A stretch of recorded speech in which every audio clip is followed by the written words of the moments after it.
Kalau kita ngomongin mindset sebenarnya, kita selalu kayak mindsetmu salah, mindsetmu benar, jadi chicken mindset dan sebagainya gitu kan. Jadi seolah-olah ada ukuran tertentu untuk mengukur sebuah mindset. Nah, pertanyaan yang masuk ke saya adalah gimana sih dan taunya mindset saya ini udah benar atau masih salah?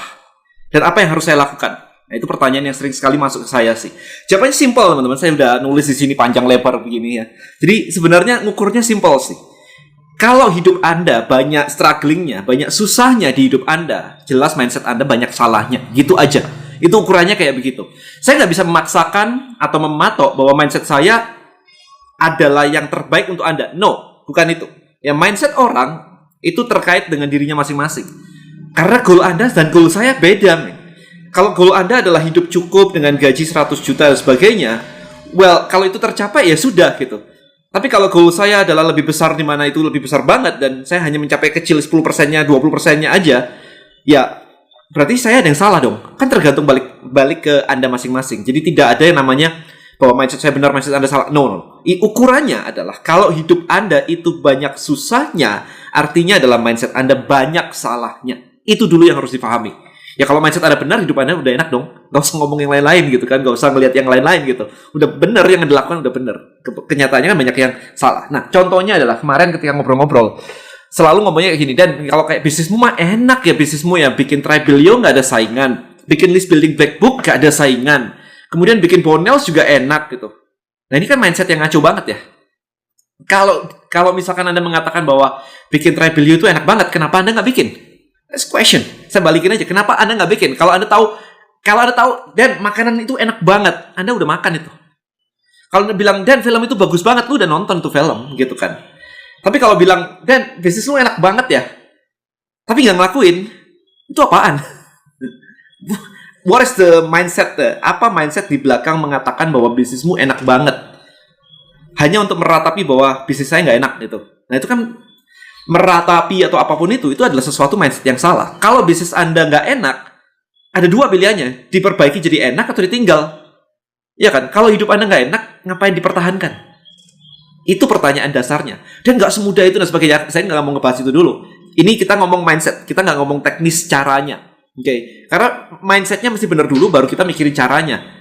Kalau memperbaiki bisnis ya ada caranya, of course ada business coach dan sebagainya. Not me, tapi ada banyak di luar sana service, consulting dan sebagainya untuk ngebantuin. Jadi misalkan yang perlu diperbaiki apa? Finance-nya, tax-nya misalkan, atau sales-nya, atau CEO-nya, atau manajemennya, atau SOP-nya, atau rekrutmennya. Itu semua ada consulting-nya, ada service di luar sana yang ngebantuin Anda cari orang, itu semua ada. Nggak, Anda butuh modal, ada investor gitu. Jadi ada semua kalau memang mau diperbaiki. Itu kalau memang diperbaiki. Tapi intinya adalah saya nggak mau ngebahas itu. Saya ngebahasnya adalah ketika Anda mengatakan bahwa dan bisnis lu enak, bisnismu lebih enak. Terus kenapa lu kerjain bisnismu kalau gitu? Nggak masuk akal kan? Ya, kalau Anda tahu tempat itu nggak enak, ngapain didatengin, dipelihara bertahun-tahun dengan banyaknya alasan yang membuat Anda tidak bisa keluar dari situ. Apakah mau mati sampai mati mau di situ terus, nggak enak terus gitu. Jadi kalau ditarik panjang ke depan, kalau tahu bahwa kondisi Anda nggak enak, dan Anda tidak melakukan apapun untuk mengubah itu, either memperbaiki atau mengubah atau keluar, maka kan sampai mati hidup Anda juga nggak enak. Is that what you want, guys? Itu pertanyaannya kayak begitu. Atau kadang-kadang mengatakan kayak gini, gua bukan lu, Dan. Aku nggak sehebat kamu atau apapun itu. Gak penting, men. Gak penting kayak gitu. Karena anak saya lahir, nggak bisa apa-apa, cuma bisa nangis. Nangis, udah. Itu kan yang repot orang lain gitu. Tapi selama dari anak kecil sampai dewasa, dia dilengkapi dengan banyak skill. Anda sekolah dilengkapi dengan banyak skill. Kalau nggak mau belajar di sekolah, fine, belajar di luar. Yang penting Anda punya banyak skill. Nah, skill apa yang harus dilengkapi? Ya terserah Anda tuh. Nggak harus sama kayak saya. Kalau saya punya mindset bahwa, oke, kenapa saya fokus di marketing? Semua bisnis butuh marketing. Nah, saya punya alasan nih. Kenapa saya mendalamin skill marketing atau sales and marketing? Karena saya melihat bahwa semua bisnis pasti butuh marketing and sales. Selesai. Dan itu skill saya. Dan semua orang juga butuh finance. Ya of course, tapi saya nggak punya passion di situ. Passion saya di sini. Jadi saya tahu apa skill yang harus saya develop. Pertanyaannya adalah kalau Anda mengatakan, Dan saya nggak bisa jualan kayak kamu. Menurutmu jualan penting nggak? Kalau menurutmu penting, jualan itu bisa menghasilkan uang dan itu penting, kejar skill itu. Apapun yang Anda harus Anda lakukan. Pokoknya intinya adalah dalam waktu 6 bulan Anda harus jago jualan, gitu aja. apapun caranya. Habis itu di breakdown, nggak bisa ngomong. Ada, saya punya kemarin saya udah kasih tahu ada CD-nya Romy Rafael. Dan kalau Anda takut ngomong sama orang pakai CD itu, istri saya pakai CD itu 4 hari udah pengen ngomong. Sekarang udah sering banget dia live di YouTube, di Instagram, diundang ke sana kemari. Dari sebelumnya cuma ibu rumah tangga yang cuma bisnis online pakai Facebook Ads doang. Sekarang udah bisa ngomong dia gitu, nggak ada masalah. Memang bukan content creator kayak saya, tapi diundang itu udah nggak ngabur gitu. Itu yang paling penting kan. Jadi sales di breakdown lagi, apa skill yang Anda nggak punya itu di breakdown. Jangan bilang orang lain hebat, ya jelas lah orang lain udah training bertahun-tahun. Saya jualan udah 26 tahun. 26 tahun. Dari tahun 94 ya. 94 saya udah jualan. Jadi kalau saya misalkan lebih hebat dari Anda yang baru mulai kemarin, ya of course lah 26 tahun versus sebulan, ya jelas gitu kan. So what you need to do adalah jangan ngomongin orang lain lebih hebat. Why? Karena udah pasti. Gitu, gak usah dibahas. Dan itu membuat Anda jadi merasa Anda lebih parah, Anda lebih jelek. Nggak perlu. Kalau Anda membuat orang lain lebih tinggi, otomatis Anda merendahkan diri Anda sendiri dan Anda melabel diri Anda jadi lebih rendah. Itu akan jadi penjara Anda sendiri. That is the problem. Ya, jadi jangan ngomongin kayak bisnis orang lain lebih enak gitu kan. Anda akan mengotak-ngotakkan bisnis Anda sendiri bahwa bisnis Anda lebih nggak enak gitu. Jadi pikirkan apa yang mau Anda capai ke depannya. Kalau saya kalah dengan dia bisa skillnya bisa ini, bisa itu. Anda mau nggak belajar kayak gitu? Kalau mau kejar. Kalau nggak mau selesai, cari yang lain gitu. Intinya adalah Anda nggak boleh ngomong kayak begitu. Orang lain lebih hebat. Karena udah pasti, gitu aja. Ya, jadi ngukur mindset itu pakai hasil. Bukan pakai benar salah, duitnya banyakan mana, nggak penting. Karena bagi orang yang misalkan monk gitu ya, pendeta dan sebagainya begitu, mungkin bagi mereka nggak bisnis dan money bukan ukuran mereka, maybe. Ya kan? Jadi kalau apakah mindset mereka salah? Ya nggak juga. Itu panggilan hidup mereka, teman-teman. Bukan panggilan hidup Anda. Jadi mikirnya adalah mindset itu cuman hasilnya seperti apa. Tuhan mau Anda bahagia. That's it. Urusan kaya nggak usah diukur pakai duit-duit. Itu sudah punya sendiri-sendiri lah. Itu goal Anda masing-masing lah. Nggak perlu dibanding-bandingin. Kalau yang lebih kaya berarti mindsetnya lebih benar gitu. Nggak juga, men. Nggak juga. Apakah dia happy? Ya, yang penting Tuhan itu cuma mau satu. Anda happy. That's it. Gitu. Nah, sekarang kalau Anda mengatakan, ini saya tulis di sini, saya garis bawain ya. Kalau Anda mengatakan bisnis orang lain lebih enak, bisnismu lebih enak, Nen. Kamu lebih hebat dan sebagainya. Pertanyaan saya gini, apakah statement itu membuat hidup Anda menjadi lebih baik? Apakah mengatakan orang lain lebih hebat?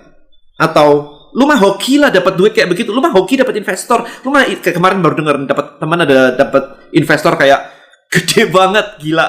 Gede banget gitu kan. Di circle saya itu selalu membagikan kayak begitu. Kayak teman dapat investor gitu. Udah kayak saling berbagi kebahagiaan gitu. Semoga saya kecipratan. Amin. Gitu. Bukan kayak, ya lu mah hoki banget ya dapat investor kayak begitu-begitu. Kalau Anda bilang kayak begitu, ada banyak. Mengatakan hoki. Saya nggak terlalu percaya dengan hoki. Saya percaya adalah pemberian Tuhan gitu aja. Oke. Jadi kalau hoki itu seolah-olah meniadakan Tuhan buat saya. This is just personal perspective. Yang kedua adalah kalau Anda bilang orang lain hoki, artinya Anda nggak hoki. Dan itu kalau sampai masuk ke bawah sadar bahwa Anda nggak beruntung, maka yang terjadi adalah ya seperti yang Anda percayai. Itu jadi problem berikutnya gitu. Nah, ketika Anda mengatakan orang lain, wah bisnismu enak, wah lu mah hoki mah, lu mah inilah gitu. Apakah itu membuat hidup Anda lebih baik? Atau itu cuma menyenangkan ego Anda sesaat? Dan ego sesaat tidak membuat hidup Anda lebih baik. Malah Anda ngejudge orang lain. Perjuangan mereka tidak Anda lihat, tapi Anda mengatakan hidup mereka beruntung. Mereka sukses karena beruntung. Dan itu jahat banget, teman-teman. Karena perjuangan mereka juga keras loh. Mereka banting tulang dan sebagainya loh. Saya pernah dikatain orang kayak begitu. Dan lu nggak tahu sih hidup gua sih. Lu mah hoki lah hidup lu kayak gitu. Itu mah kalau buat saya, itu saya malah tersinggung sebenarnya. Why? Karena perjuangan saya puluhan tahun dianggap buat dia cuma hoki. Jadi kayak seolah-olah nggak ada artinya perjuangan saya seumur hidup. That sucks, man. Itu judgement yang jahat banget tuh. Lu nggak tahu, gitu kan? Sama-sama nggak tahu, nggak usah ngejudge. Kalau sama-sama nggak tahu, nggak usah ngejudge. Karena itu menyebarkan vibrasi jelek. Kalau Anda menyebarkan vibrasi jelek, ya ujung-ujungnya semuanya akan balik ke Anda. Semuanya Anda bilang orang lain beruntung, berarti Anda tidak. Berarti Anda menarik vibrasi bahwa Anda nggak beruntung. Ya udah, terima aja kalau Anda nggak beruntung. Kayak orang lain selalu lebih hoki dari saya. Ya sudah, Anda akan mendapatkan itu. Jadi ingat baik-baik ya, intinya di sini. Jadi be ready. Kalau mindset ada salah, siap-siap aja. Siap-siap, buka pikiran. Karena mindset itu ubahnya agak quite challenging gitu kan. Butuh effort juga untuk mengubah mindset. Nggak semudah kayak langsung berubah. teori itu gampang. Makanya ketika saya munculin di quote saya ini ya, di buku saya ini, ketika saya munculin quote di sini itu judulnya begini nih. Income datang dari action, bukan dari belajar. Jadi income datang dari action, bukan dari belajar. Nah, tapi semuanya butuh belajar. Maka kemarin tuh saya nyebutnya begini, kayak kemarin tuh ada yang ngomong kayak, "Den, ini mah isinya teori doang," gitu. Saya ketawa dengar itu. Saya butuhnya praktek, katanya gitu kan. Saya bilang gini, kalau kamu butuh praktek, oke. Emakmu di dapur dari lu kecil sampai gede masak di dapur. Kamu ngelihat itu emakmu praktek. Sekarang lu jadi bisa masak sejago emakmu nggak? Nggak bisa juga kan? Ngelihat orang tua Anda masak selama sebulan, belum tentu bisa. Itu ngeliat orang praktek. Karena Anda butuh teorinya. Kalau kayak masak begini, garamnya segini, mericanya segini, gulanya segini, itu perlu gitu kan. Itu perlu teorinya, perlu itunya semua. Baru setelah Anda ngerti di kepala Anda ada teorinya, Anda baru praktek. Habis itu Anda coba-coba. Oh, kalau 5 gram itu segini logo tangannya gitu. Terus diicipin gitu. Masih diicipin. Diicipin kalau di buku ini istilahnya TOTE. Test, operate, test, exit. Ada semua di sini by the way teman-teman. Ya jadi teori itu dibutuhkan. Teori itu dibutuhkan. Gunanya apa? Gunanya adalah supaya Anda mudah belajar. Tetapi income tidak datang dari belajar, tetapi dari action. Nah, sekarang kalau kita balik lagi ke mindset, mindset tidak akan berubah hanya karena Anda nonton video ini. Nanti begitu Anda tabrakan beneran, tabrakan maksudnya mindset Anda crash gitu kan, bahwa kayak ada kejadian di mana teman Anda tahu-tahu dapat investor ratusan juta, ratusan miliar, whatever kayak begitu, dan ada tahu-tahu kayak gitu di kepala Anda gitu. Nah, itulah ujian Anda sebenarnya. Jadi bukan teorinya bahwa orang lain harus gini. Begitu ada orang lain dapat investment, Anda happy atau Anda malah ngiri setengah mati dan habis itu vibrasinya negatif semuanya. Itu ujian Anda di situ. Jadi kalau Anda sudah tahu, siap-siap itu akan terjadi dan Anda take action. Literally take action. Jadi sebelum bereaksi terhadap sesuatu kejadian, Anda diam dulu, Anda pikirin, reaksi apa yang sebenarnya harus saya lakukan. Saya akan ngobrolin itu di lain video tentang cognitive behavior therapy. Itu keren banget sih kemarin. Alright, so hopefully video ini membuat Anda dapat wawasan bahwa mindset itu perlu tahu. Anda perlu melihat hasilnya, dan habis itu memperbaiki apa yang salah. Karena kalau hidup Anda banyak susahnya, mindset Anda banyak salahnya.